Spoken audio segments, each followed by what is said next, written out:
Lecture number 7 Einstein's mass energy equivalence जो है इस टॉपिक का नाम है। बच्चों, जो हमारी क्लासिकल फिजिक्स थी उसमें जो है ये माना जाता था कि मास और जो एनर्जी है दोनों सेपरेट चीज़ें हैं। मतलब कि मास जो है उसको एक अलग ही फिजिकल क्वांटिटी कंसिडर किया जाता था और एनर्जी जो थी उसको एक अलग ही फिजिकल क्वांटिटी कंसिडर किया जाता था। 1905 ईस्वी में जो है आइंस्टीन ने एक equation the, that is called Einstein equation. उस इक्वेशंस ने ये प्रूव किया कि मास और एनर्जी जो है वो दोनों एक ही चीज़ है। मीन्स मास जो है वो कन्वर्टिएबल है एनर्जी में और एनर्जी जो है वो कन्वर्टिएबल है मास में। आइंस्टीन ने जो इक्वेशन दी वो इक्वेशन हमारे पास में E is equal to M C square है। यहाँ पे जो E है वो है एनर्जी, M जो है मास ऑफ मूविंग ऑब्जेक्ट और C जो है यहाँ पे स्पीड ऑफ लाइट है। और हम लोग जानते हैं कि स्पीड ऑफ लाइट जो है वो 3 × 10⁸ मीटर पर सेकेंड होती है। आइंस्टीन ने जो इक्वेशन दी, इस इक्वेशन से उन्होंने बहुत सारी जो प्रॉब्लम्स थी हमारे पास में वो सोल्व कर दिया। जैसे कि जो हमारे पास में सोलर एनर्जी आती है वो कैसे आती है, सन का जो मेन सन जो है वो किस प्रकार से एनर्जी हम लोगों को प्रोवाइड कराता है, what is the main source of sun. Nuclear fusion में किस प्रकार से एनर्जी जनरेट होती है, कैसे फ्यूजन में एनर्जी जनरेट होती है, बाइंडिंग एनर्जी किस प्रकार से न्यूक्लियाई को बांध के रखती है। ये सब चीज़ें जो है एटसेक्ट्रा एटसेक्ट्रा उन्होंने इस इक्वेशंस के थ्रू सोल्व कर दिया। That is equal to E is equal to M C square. उनका ये कहना था कि मास जो है उसको एनर्जी में कन्वर्ट कर सकते हैं और एनर्जी जो है उसको मास में कन्वर्ट ही कर सकते हैं। देखिए कैसे। Let us try to understand it with example. Suppose हमारे पास में एक मास है जो है 1 kg। इस मास को यदि मैं एनर्जी में कन्वर्ट करना चाहता हूँ तो हमारे पास में एनर्जी आ जाएगी E is equal to M C square में हम लोग सोल्व करेंगे तो मास है is equal to 1। Speed of light हम लोग जानते हैं 3 × 10⁸ होता है, जब इसका स्क्वायर करेंगे हो जाएगा 9 × 10⁶ जूल। तो 1 kg मास को जब हम लोग एनर्जी में कन्वर्ट करना चाहते हैं तो वो एनर्जी हमारे पास में इतनी आ जाती है। बच्चों ये एनर्जी इतनी ज़्यादा है कि यदि हमारे पास में लगभग 3000 मेगावाट का एक पावर स्टेशन चल रहा है, जो कि काफ़ी बड़ा पावर स्टेशन हम लोग मान के चलते हैं, क्योंकि जनरली जो पावर स्टेशन है वो 1000, 1500 या 1200 मेगावाट के आसपास होते हैं।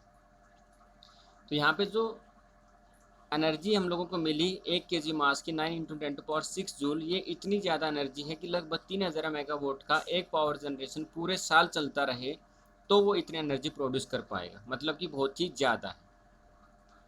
तो आइंस्टीन का ये कहना था कि मास जो है जो वो एनर्जी में कन्वर्ट होगा तो बहुत लार्ज अमाउंट में जो है एनर्जी प्रोड्यूस होती है, और इस एग्जाम्पल से हम लोग समझ सकते हैं। एक और चीज़ देखिए, समटाइम्स एक क्वेश्चन अराइज होता है कि कोई भी ऑब्जेक्ट जो है वो जो स्पीड ऑफ लाइट है उसकी स्पीड से तेज़ क्यों नहीं चल सकता है, तेज़ उसकी वेलोसिटी क्यों नहीं हो सकती स्पीड ऑफ लाइट से। तो इसको समझने के लिए आइंस्टीन ने एक इक्वेशन दी हुई है, equation variation of mass with velocity. मतलब कि यदि किसी ऑब्जेक्ट की वेलोसिटी बढ़ती है तो उसके कारण उसके मास में क्या चेंजेस होते हैं और क्या चेंजेस नहीं होते हैं। क्योंकि आइंस्टीन ये कह रहा है कि मास को कन्वर्ट कर सकते हैं एनर्जी में और एनर्जी कन्वर्ट कर सकते हैं मास में। तो यदि किसी की वेलोसिटी बढ़ेगी तो उसके कारण उसके मास में होने वाले चेंजेस क्या होंगे। तो उन्होंने इक्वेशन दी हुई है इस चीज़ को समझने के लिए, m is equal to m0/√1 - v²/c²। यहाँ पे जो m है वो मूविंग मास है ऑब्जेक्ट का, m0 जो है वो रेस्ट मास है ऑब्जेक्ट का, v जो है वेलोसिटी है ऑब्जेक्ट की, और c यहाँ पे स्पीड ऑफ लाइट है। इसको समझने के लिए हम एक एग्जांपल लेते हैं। जैसे कि m0 यदि रेस्ट मास किसी ऑब्जेक्ट का मान लीजिए 5 kg है और स्पीड ऑफ लाइट जो एक्चुअली में 3 × 10⁸ मीटर पर सेकेंड है, लेकिन समझने के लिए कि वेलोसिटी चेंज होने से किसी भी ऑब्जेक्ट का मास कैसे चेंज होता है या कि उसके ऊपर क्या इफेक्ट पड़ता है, इसको हम लोग एजम्पशंस के तौर पे मान लेते हैं 10 मीटर पर सेकेंड। ये राइट नहीं है बट हम लोग समझने की कोशिश कर रहे हैं। मान लीजिए एक ऑब्जेक्ट है जो 2 मीटर पर सेकेंड की वेलोसिटी के साथ में मूव कर रहा है तो यदि हम लोग इन सब वैल्यूज़ को इस फॉर्मूले के अंदर पुट करेंगे तो यहाँ पे हमारे पास में मूविंग मास जो है उसकी कैलकुलेशन हम लोगों को देखने को मिलेगी। तो यहाँ पे पुट करने पे एम नोट जो है rest mass of object 5, C square जो है इसको हम लोग सोल्व करके लिख सकते हैं C square minus V square upon C square. तो सी स्क्वायर जो है वो हमारे पास में 10 हम लोगों ने माना है, वी जो है वो 2 है और सी जो है वो 10। ओके, तो यहाँ से जो पूरी पूरी हम लोग वैल्यू पुट करेंगे तो सोल्व करने पे आ जाएगा 5 upon root of 8 upon 10, 10 minus 2 8 upon 10। और जब इसको 8 अपॉन 10 को 0.8 लिख सकते हैं, और 0.8 को जब हम लोग सोल्व करेंगे तो इसका अंडर रूट आएगा 0.89 और इसको इससे डिवाइड करेंगे तो आ जाएगा 5.69 kg। मतलब कि किसी ऑब्जेक्ट का जो रेस्ट मास इतना था 5 kg, यदि उस ऑब्जेक्ट को आप इतनी वेलोसिटी के साथ मूव कराते हो तो उसका मास जो है वो इंक्रीज हो जाता है 5.69। मतलब कि किसी ऑब्जेक्ट में वेलोसिटी देने पे उस ऑब्जेक्ट का मास जो है वो इंक्रीज हो जाता है। एक और देखिए, यदि मैं ऑब्जेक्ट का रेस्ट मास 5 ही मानता हूँ जो पहले माना था, सी जो है वो अभी भी 10 ही मान रहा हूँ क्योंकि स्पीड ऑफ लाइट है वो कॉन्स्टेंट है। यहाँ पे 3 × 10⁸ मीटर पर सेकंड हम लोग नहीं ले रहे हैं, समझने के लिए पहले और अब भी दोनों जगह हम लोग 10 मीटर पर सेकंड ले रहे हैं। लेकिन यहाँ पे वेलोसिटी जो है हम लोगों ने 2 से बढ़ा के उस ऑब्जेक्ट की कर दी है 4 मीटर पर सेकेंड। तो इसके कारण जो ऑब्जेक्ट का जो मास है हम लोगों ने पूरी कैलकुलेशन की और कैलकुलेशन करने पे सोल्व किया और ये आया हमारे पास में 6.49। मतलब कि बच्चों यदि एक ऑब्जेक्ट की वेलोसिटी इंक्रीज की जाती है, 2 से हम लोगों ने यहाँ पे 4 किया, तो यहाँ से एक चीज़ समझ में आती है यदि किसी ऑब्जेक्ट की वेलोसिटी इंक्रीज की जाती है तो उस ऑब्जेक्ट का मास जो है वो भी इंक्रीज होता हुआ चला जाता है। ठीक है, क्योंकि पहले रेस्ट मास था 5, हमने वेलोसिटी 2 की तो मास बढ़ गया 5.69, वेलोसिटी को 4 किया तो मास हो गया 6.49 kg। इसी प्रकार से यदि वेलोसिटी को मैं 6 कर दूंगा तो मास और इंक्रीज हो जाएगा। तो यदि मैं कहूँ कि इस ऑब्जेक्ट की वेलोसिटी को मैं इक्वल कर दूँ स्पीड ऑफ लाइट की वेलोसिटी के बराबर, तो उसके मास के ऊपर क्या इफेक्ट पड़ेगा। तो देखिए, यदि मैं वेलोसिटी ऑफ ऑब्जेक्ट जो है उसको इंक्रीज करके इक्वल कर देता हूँ स्पीड ऑफ लाइट के बराबर, स्पीड ऑफ लाइट जो है वो हमारे पास में 3 × 10⁸ मीटर पर सेकेंड। ओके, तो ऐसा करने पे जो v है हमारे पास में उसकी वैल्यू हो जाएगी c, और सी स्क्वायर माइनस सी स्क्वायर जो है वो कट कैंसिल हो जाएगा और ये वैल्यू आ जाएगी हमारे पास में 0, और 1 अपॉन समथिंग जो आएगा that is equal to infinity. मतलब कि जो मूविंग मास है उसकी कैलकुलेशन करने पे जो हमारे पास में डाटा आया दैट इज इक्वल इन्फिनिटी। मतलब कि यदि किसी ऑब्जेक्ट की वेलोसिटी को आप जो यहाँ पे 2 4 6 8 10 इस तरीके से करते करते इंक्रीज करते करते उसकी वेलोसिटी को हम लोग स्पीड ऑफ लाइट के बराबर कर दें तो उस ऑब्जेक्ट का मास जो है वो इन्फिनिटी बन जाएगा। और हम लोग ये जानते हैं कि बच्चों किसी भी ऑब्जेक्ट का मास जो है वो इन्फिनिटी नहीं होता, एक कैलकुलेटेबल क्वांटिटी होता है। ठीक है, तो सिंस किसी भी ऑब्जेक्ट का जो मास है वो हम लोग जानते हैं कि इन्फिनिटी नहीं होता, तो so it is not possible. Okay, आगे देखिए, इसलिए जो यहाँ पे क्वेश्चन था हमारे पास में कि कोई भी ऑब्जेक्ट जो है वो स्पीड ऑफ लाइट से ज़्यादा तेज़ रन क्यों नहीं कर सकता, क्योंकि उसका मास जो है वो इन्फिनिटी हो जाएगा और इन्फिनिटी किसी का मास से होता नहीं था। ये एक इंपॉर्टेंट क्वेश्चन जो कई बार एग्जाम में पूछा जाता है। नेक्स्ट वन देखिए, ये 2-3 इंपॉर्टेंट चीज़ें जो आपको साथ साथ समझते चलना है क्योंकि जब हम लोग इसका डेरिवेशन करेंगे तो यह चीज़ें रिपीट होंगी। नेक्स्ट थिंग देखिए, ये कह रहा है कि जो रेस्ट मास होता है उसके पास में भी कुछ एनर्जी होती है। कैसे? क्योंकि हम लोग ये जानते हैं कि E is equal to mc² होता है और एम नोट जो है वो यहाँ पे रेस्ट मास है। तो यदि किसी ऑब्जेक्ट के पास में रेस्ट मास है, ओके, ऐसा समझिए कि हम लोग जानते हैं कि E is equal to mc² है और m यहाँ पे जो है मूविंग मास है। तो मूविंग मास के पास तो एनर्जी है, अभी हमने देखा, लेकिन यदि ये ऑब्जेक्ट के पास में ऑब्जेक्ट जो है वो रेस्ट में है, ठीक है, तो इसके पास भी कुछ एनर्जी होगी, क्योंकि इसके पास यदि मास होगा तो मास जो है वो कन्वर्ट हो सकता है किसमें, एनर्जी में, और एनर्जी कन्वर्ट हो सकती है मास में। तो हम लोग ये कह सकते हैं यदि ऑब्जेक्ट जो है वो रेस्ट में है तो उसके पास भी कुछ ना कुछ एनर्जी होती है। ठीक है, तो rest mass having energy.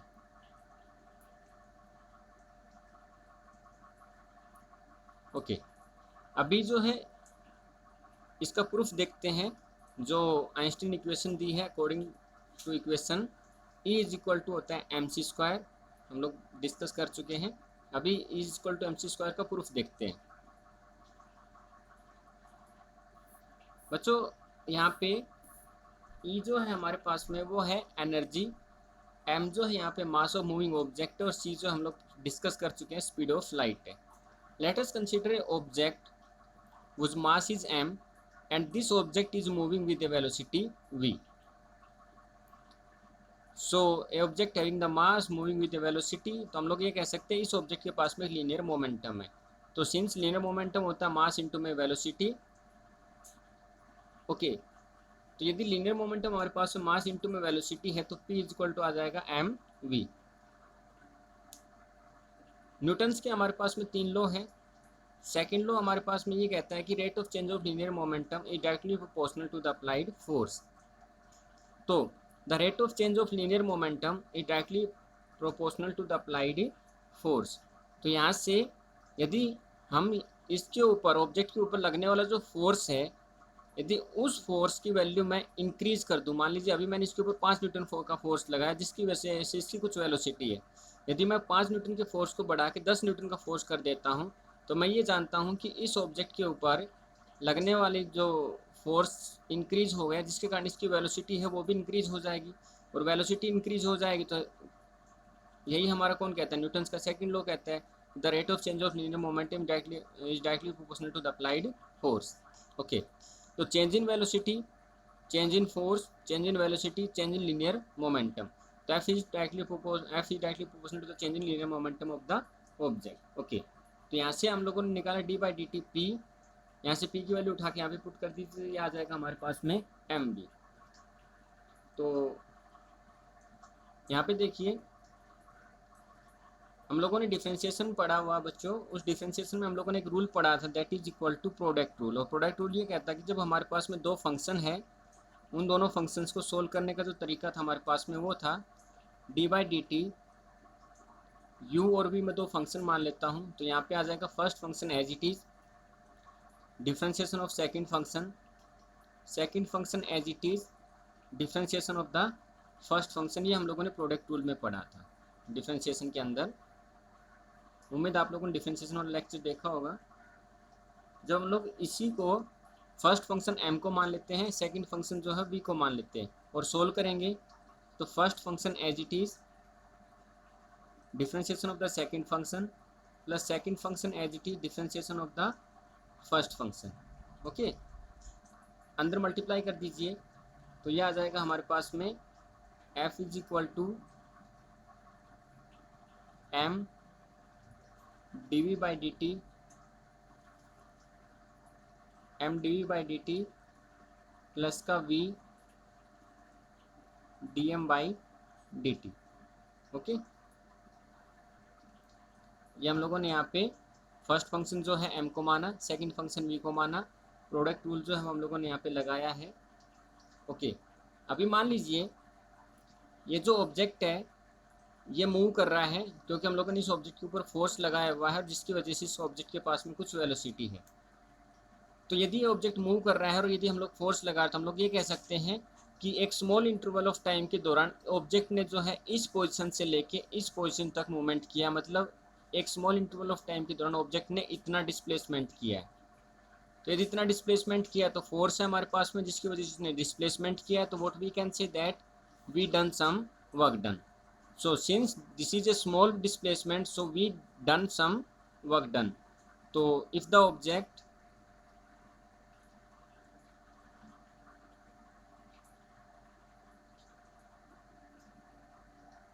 moving small displacement, then small work done take place.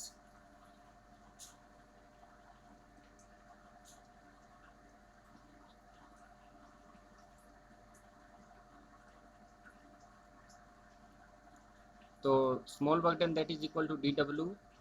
हम लोग जानते हैं वर्क डन होता है फोर्स इंटू डिस्प्लेसमेंट, और यहाँ पे स्मॉल डिस्प्लेसमेंट है so we are considering D S.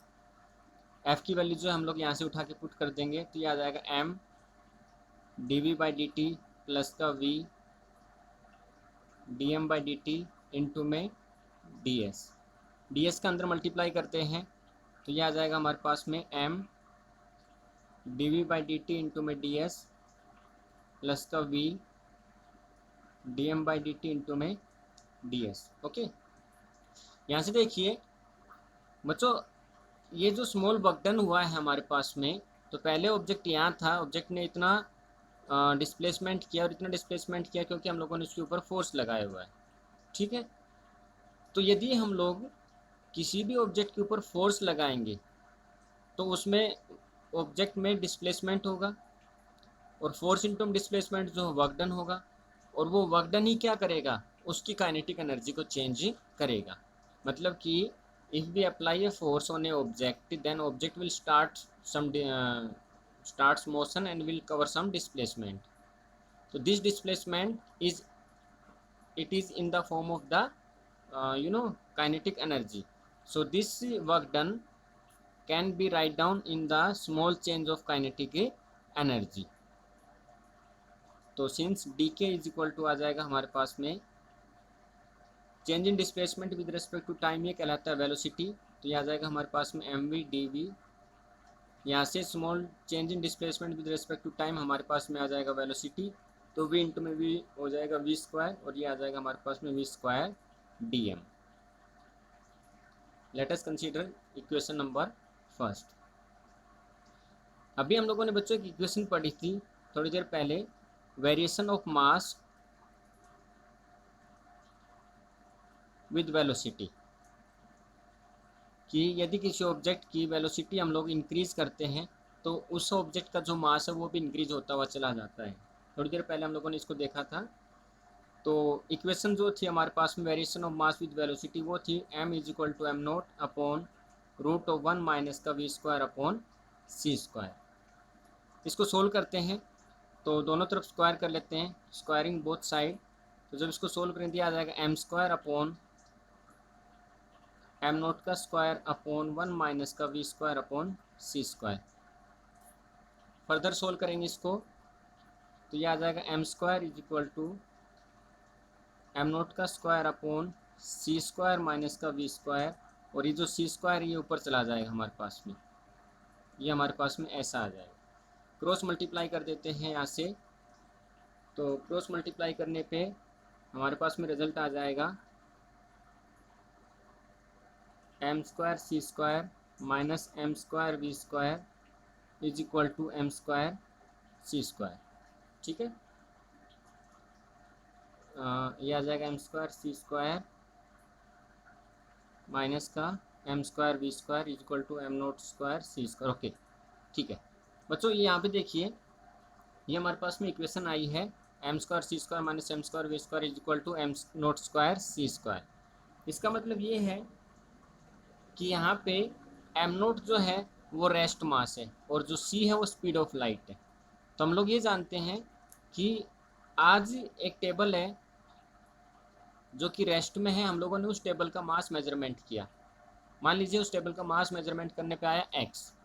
यदि कल उस टेबल का हम लोग मास मेजरमेंट करेंगे तो भी आएगा एक्स, परसों मेजरमेंट करेंगे तो भी आएगा एक्स, और 10 साल बाद में मेजरमेंट करेंगे तो भी आएगा एक्स। मतलब कि जो ऑब्जेक्ट रेस्ट में होता है उसका मास जो है वो चेंज नहीं होता, कांस्टेंट होता है, पहली चीज़। दूसरी चीज़ ये कि जो स्पीड ऑफ लाइट है 3 × 10⁸ मीटर पर सेकेंड, तो स्पीड ऑफ लाइट हमारे पास में कांस्टेंट है, वो कभी चेंज नहीं होती है।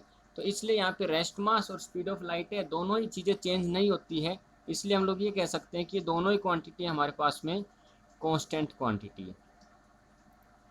एम नोट रेस्ट मास और स्पीड ऑफ लाइट दोनों ही चेंज नहीं होती, इसलिए दोनों क्वांटिटी हमारे पास में कांस्टेंट ही क्वांटिटी है। इस ये जो इक्वेशन आई हमारे पास में, इस इक्वेशन का एक बार फिर से हम लोग डिफरेंशिएशन कर लेते हैं, क्योंकि हमारे पास में यहाँ पे टाइम के साथ में जो है वेलोसिटी चेंज हो रही है, इसलिए हम उसका डिफरेंशिएशन कर रहे हैं।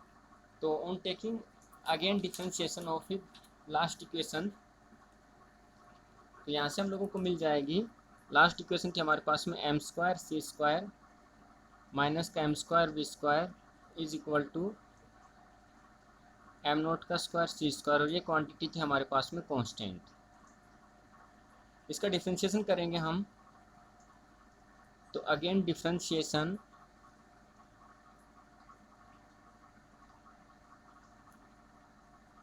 ऑफ दीज क्वांटिटीज, तो ये आ जाएगा हमारे पास में m का जब डिफ्रेंशिएशन करेंगे तो हम लोग जानते हैं डिफ्रेंशिएशन का जो फॉर्मूला होता है D by D X to the power n, तो ये आ जाएगा n आगे आता है और x to the power n minus one होता है, ये हम लोगों ने सीखा था। जब इसी प्रकार से यहाँ से m का करेंगे तो ये हो जाएगा 2m dm और कांस्टेंट है वो एज इट इज़ लिखा जाएगा सी स्क्वायर। ये हमारे पास में दो फंक्शन है, एक m है और एक v है, तो यहाँ पे हम लोग प्रोडक्ट रूल लगा देंगे। तो ये हो जाएगा हमारे पास में m स्क्वायर, पहले फर्स्ट फंक्शन m को मान लीजिए, सेकंड फंक्शन v को मान लीजिए। तो फर्स्ट फंक्शन का differentiation second function as it is और second function as it is first function का डिफरेंशिएशन करेंगे और कांस्टेंट क्वांटिटी जो इधर आई है वो हमारे पास में आ जाएगा जीरो, क्योंकि कांस्टेंट क्वांटिटी का डिफरेंशिएशन होता है जीरो। ओके, इन सब के अंदर से 2m कॉमन ले लीजिए, तो 2m कॉमन लेने पे ये बचेगा यहाँ से सी स्क्वायर डी एम माइनस का डी एम वी स्क्वायर और माइनस का एम वी डी वी हमारे पास में बच जाएगा। 2m उधर जाएगा, मल्टीप्लाई होगा, जीरो हो जाएगा। फाइनली हमारे पास में बच जाएगा C square D M minus का वी स्क्वायर डी एम और माइनस का M V D V is equal to zero, ये हमारे पास में बच जाएगा।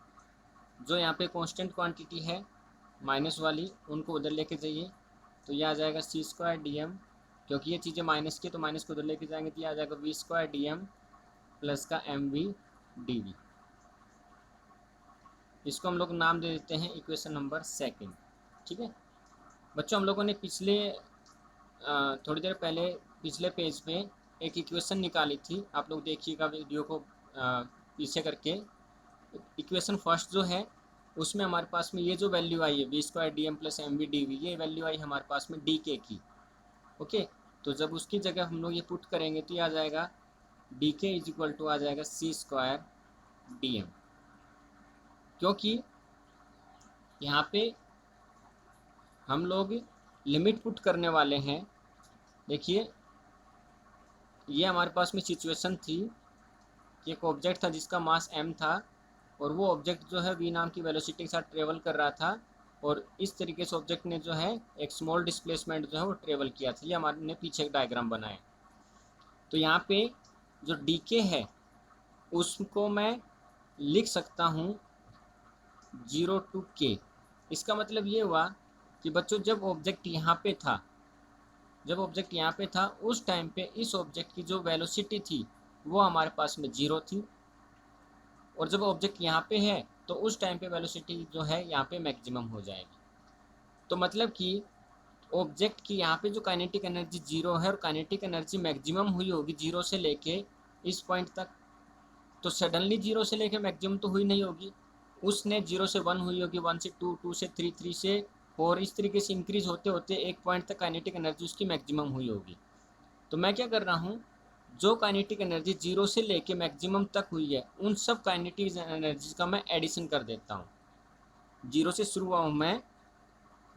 हुआ हूँ और जैसे जैसे उसकी काइनेटिक एनर्जी इंक्रीज होती गई है और अप टू द मैक्सिमम तक जितने भी काइनेटिक एनर्जी इंक्रीज हुई है उन सबको मैंने ऐड कर दिया है।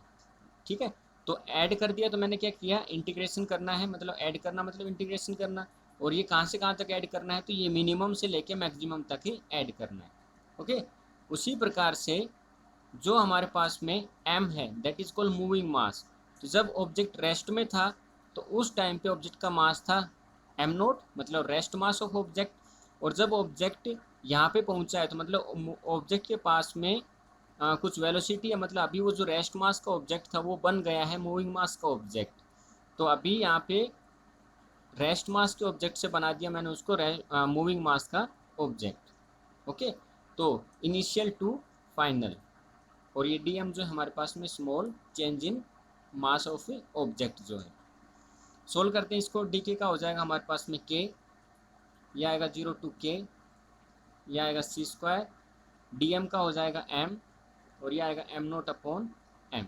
ओके, लिमिट पुट करते हैं तो अपर लिमिट माइनस लोअर लिमिट, तो k माइनस जीरो इधर से लिमिट पुट करते हैं तो ये आ जाएगा m माइनस का m naught, upper limit minus lower limit.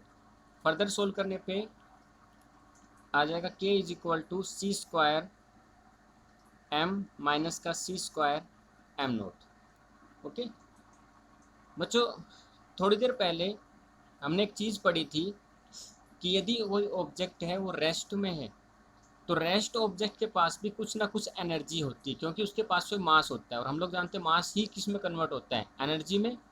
तो जो ऑब्जेक्ट रेस्ट में है उसके पास कुछ ना कुछ एनर्जी होती है।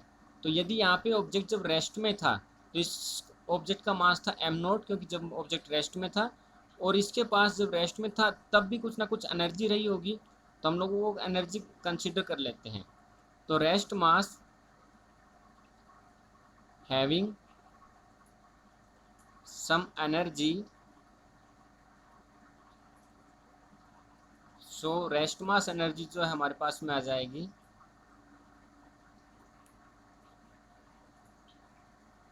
That is equal to M naught C square. ठीक है, टोटल एनर्जी हम लोग निकाल लेते हैं। तो टोटल एनर्जी किस किस की आएगी, तो रेस्ट मास की एनर्जी प्लस मूविंग मास की एनर्जी। तो टोटल एनर्जी आ जाएगी हमारे पास में rest mass energy plus moving mass energy.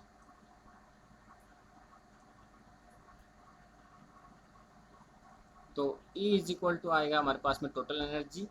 तो यहाँ से हम लोग ये निकाल लेते हैं मूविंग मास की एनर्जी, और रेस्ट मास की एनर्जी हम लोग यहाँ से जानते हैं। दोनों को पुट करते हैं तो ये आ जाएगा सी स्क्वायर एम माइनस का सी स्क्वायर एम नोट प्लस का सी स्क्वायर एम नोट। तो इससे ये कैंसिल हमारे पास में, और E आ जाएगा हमारे पास में M C square. So this is all about the derivations of the Einstein's mass energy equations, which says that mass can be converted into energy and energy can be converted into the mass. अगले lecture में हम लोग इसके कुछ properties कह सकते हैं, कुछ एग्जाम्पल कह सकते हैं, वो ये समझने की कोशिश करेंगे कि किस प्रकार से एनर्जी जो है वो मास में कन्वर्ट हो रही है, और किस प्रकार से मास जो है वापस एनर्जी में कन्वर्ट हो जाता है। मतलब कि जो इक्वेशन है वो राइट है, उसका कुछ एग्जाम्पल हम लोग देखने वाले हैं। Okay, thank you.